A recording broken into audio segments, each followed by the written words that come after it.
बिस्मिल्लाहिर्रहमानिर्रहीम। अस्सलामुअलैकुम। Welcome to cooking kitchen. कैसे हैं आप सब? उम्मीद करती हूँ कि आप सब खैरियत से होंगे। तो आज कुकिंग किचन में बन रहे हैं बहुत ही ज़बरदस्त बेसन के लड्डू की हलवाई स्टाइल रेसिपी। तो किस तरह से हम खस्ता और मज़ेदार बेसन के लड्डू हलवाई से घर पे भी बना सकते हैं। तो बहुत ही आसान तरीके से मैं आपको बनाना सिखाऊंगी। तो बिना टाइम ज़ाय किए हम चलते हैं रेसिपी की तरफ। इसी दौरान चैनल पर नए हैं तो चैनल को सब्सक्राइब करके हमारी हौसला अफजाई करें और बेल आइकन लाजमी ही दबा दें, जिससे हमारी आने वाली वीडियोस आप तक सबसे पहले पहुंचेंगी। वीडियोस अच्छी लगी तो लाइक करें और अपने फ्रेंड्स और फैमिली के साथ ज़रूर शेयर करें। तो चलिए स्टार्ट करते हैं रेसिपी।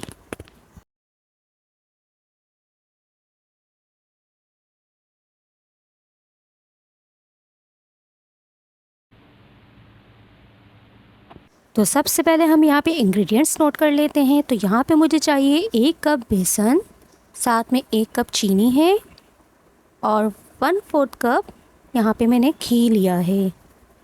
तो ये 3 चीज़ें जो हैं हमारी बेसन के लड्डू बनाने में इस्तेमाल होती हैं। तो सबसे पहले स्टार्ट कर लेते हैं बेसन को भूनना। तो बेसन भूनने के लिए हम यहाँ पे एक पैन लेंगे और इसके अंदर घी डाल के हम इसकी जो है गर्म होने के लिए छोड़ देंगे। जैसे ही गर्म होगा घी, हम इसके अंदर बेसन ऐड कर देंगे। तो बेसन के लड्डू घी में ही बहुत ज़बरदस्त बनते हैं कि अगर कुकिंग ऑयल में आप बनाना चाहेंगे तो आपके बेसन के लड्डू अच्छे नहीं बनेंगे। तो बेसन के लड्डू बनाने के लिए हमेशा घी का इस्तेमाल करेंगे। तो यहाँ पे मैंने घी 1/4 कप घी का इस्तेमाल किया है। अच्छा, बेसन के लड्डू बनाने के जितना हमें खस्ता और मज़ेदार अगर हमें बेसन के लड्डू चाहिए तो हमें घी का इस्तेमाल कम करना होगा। तो इस तरह से अगर आपके क्रम्बल हो रहे हैं बेसन, तो समझिए आपके जो लड्डू हैं वो अच्छे बनने वाले हैं। तो अब यहाँ पे हम भूनना स्टार्ट कर दिया है। तो यहाँ पे मैंने फूड कलर भी इस्तेमाल किया। अगर आप फूड कलर इस्तेमाल करना चाहते हैं तो करें, वरना स्किप भी कर सकते हैं। तो यहाँ पर आपको बेसन की भुनाई बहुत अच्छी तरह करनी होगी। अगर कम भुनाई करेंगे तो आपके बेसन के लड्डू अच्छे नहीं बनेंगे, और अगर ज़्यादा भुनाई करेंगे तो इससे भी टेस्ट ख़राब है। तो सही तरीके से इसे जज करने की पहचान ये है कि सबसे पहले इसका कलर चेंज हो जाए, दूसरा इसमें से जो बहुत ही सूंधी सूंधी खुशबू आनी शुरू होगी, और तीसरा ये कि इसको जो है हल्का हल्का जो घी छोड़ना शुरू कर देगा। तो समझें आपका जो बेसन रेडी है। तो यहाँ पे भी मेरे बेसन ने घी छोड़ दिया है, इसका कलर भी चेंज हो गया और बहुत ही ज़बरदस्त खुशबू आनी शुरू हो गई है। हमारा भी बेसन रेडी हो चुका है। तो इस पॉइंट पे हम फ्लेम को ऑफ कर देंगे और इसको ठंडा होने के लिए छोड़ देंगे। तो आ जाते हैं अब बोरा बनाने की तरफ। तो यहाँ पे मैंने कढ़ाई ली है, इसके अंदर मैं 1 कप चीनी डाल दूँगी और साथ ही यहाँ पे आधा कप पानी डाल दूँगी और इसे जो है मेल्ट होने के लिए छोड़ देंगे।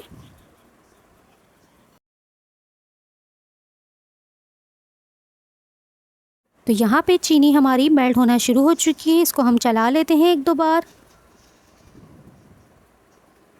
तो ये देखिए इसके जो है क्रिस्टल्स के डिज़ोल्व होना शुरू हो चुके हैं। अब साथ ही हम यहाँ पे जो है इसके अंदर हम घी का इस्तेमाल करेंगे। 1 टीस्पून के करीब हम इसके अंदर घी ऐड कर देंगे। आप चाहें तो करें, चाहें तो स्किप भी कर दें। तो घी मैंने इसलिए यहाँ पे शामिल किया है कि बोरा थोड़ा हमारा बारीक बने, क्योंकि बेसन के लड्डू में बारीक बोरा इस्तेमाल होता है। तो अब यहाँ पे चेक करने का तरीका बहुत ही आसान है। इसे उंगली में हम लगा के चेक करेंगे। अगर ये चिपक रहा है तो समझे हमारा रेडी है। तो फ्लेम को इसी सूरत में हम ऑफ़ कर देंगे और अब जो है हम इसको मुस्तकिल चम्मच चलाते रहेंगे। जैसे जैसे ये ठंडा होना शुरू होगा ये जमना शुरू हो जाएगा, और चम्मच को हमें मुस्तकिल चलाते रहना है। अगर आप छोड़ देंगे तो ये आपका जो है पूरा कढ़ाई में चिपक जाएगा और आपका बोरा ख़राब हो जाएगा। तो बस जब तक हम क्या कहते हैं बोरा तैयार हो रहा है, हमें चम्मच को मुस्तकिल चलाते रहना है।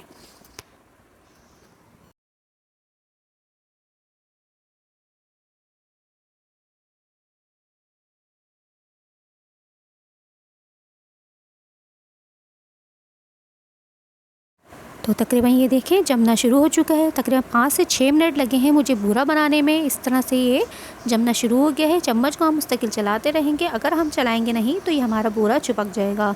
तो बस ये इसी तरह से चलाते रहेंगे। बूरा हमारा तकरीबन रेडी होने वाला है। ये देखें इसकी जो है बिल्कुल क्रिस्टल होना शुरू हो चुके हैं। इसकी बारीक बूरा बनना हमारा स्टार्ट हो गया है।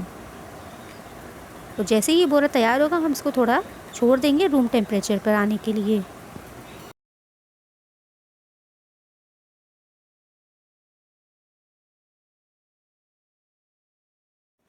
तो ये देखिए ज़बरदस्त सा बोरा हमारा बनके रेडी हो चुका है। ये बोरा बहुत सी मिठाइयों में इस्तेमाल होता है। अगर आपके बोरा बना लें तो आप जो है इसे बना के सेव भी कर सकते हैं। तो बस ये हमारा रेडी होगा, हम इसे जो है ठंडा करने के लिए छोड़ देते हैं। तो अब हमने बेसन भी हमारा ठंडा हो चुका है। अब हम इसे जो है एक बॉल में ट्रांसफ़र कर लेते हैं।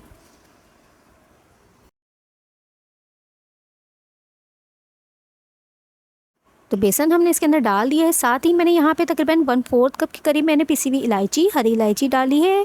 ये खुशबू के लिए मैंने इसके अंदर ऐड किया है। साथ ही अब यहाँ पे जो है हमने बोरा जो तैयार किया था वो हम इसे जो है छान के ऐड करेंगे। अच्छा, मीठा आपको जितना रखना हो आप उस हिसाब से यहाँ पे बोरा का इस्तेमाल कर सकते हैं, क्योंकि बोरा ज़्यादा बनता है, कोई मीठा तेज़ खाता है कोई कम। तो मैं अपने हिसाब से यहाँ पे बोरा इसके अंदर ऐड करूँगी। तो यहाँ पे मैं छान लूँगी तमाम बोरे को और इसके अंदर ऐड कर दूँगी।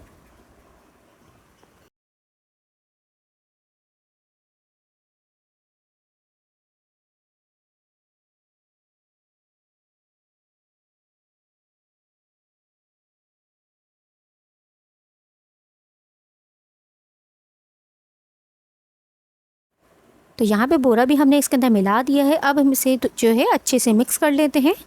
उसके बाद हम हाथों की मदद से इसके जो है लड्डू बना लेंगे। तो बहुत ज़बरदस्त हमारे बेसन के लड्डू बनके रेडी हो जाएंगे। तो ये देखिए अच्छे से मिक्स कर लिया है। अब हम इसको जो है बनाना स्टार्ट करते हैं। तो यहाँ पे मैंने एक बॉल ले लिया है और हाथों में लेके अच्छे इस तरह से हमें टाइट से दबाना होगा। तो ज़बरदस्त से हमारे खस्ता और हलवाई स्टाइल बेसन के लड्डू बनके रेडी हो जाएंगे। बहुत ही ज़बरदस्त बनके रेडी हुए, तो ज़रूर ट्राई करें और मुझे फीडबैक दें। चैनल पर नए हैं तो चैनल को सब्सक्राइब करके हमारी हौसला अफजाई करें और बेल आइकन लाजमी ही दबा दें, जिससे हमारी आने वाली वीडियोस आप तक सबसे पहले पहुंचेंगी। वीडियोस अच्छी लगे तो लाइक करें और अपने फ्रेंड्स और फैमिली के साथ ज़रूर शेयर करें। अपना बहुत सारा ख्याल रखें, दुआओं में याद रखें। अगली रेसिपी तक के लिए अल्लाह हाफ़िज़।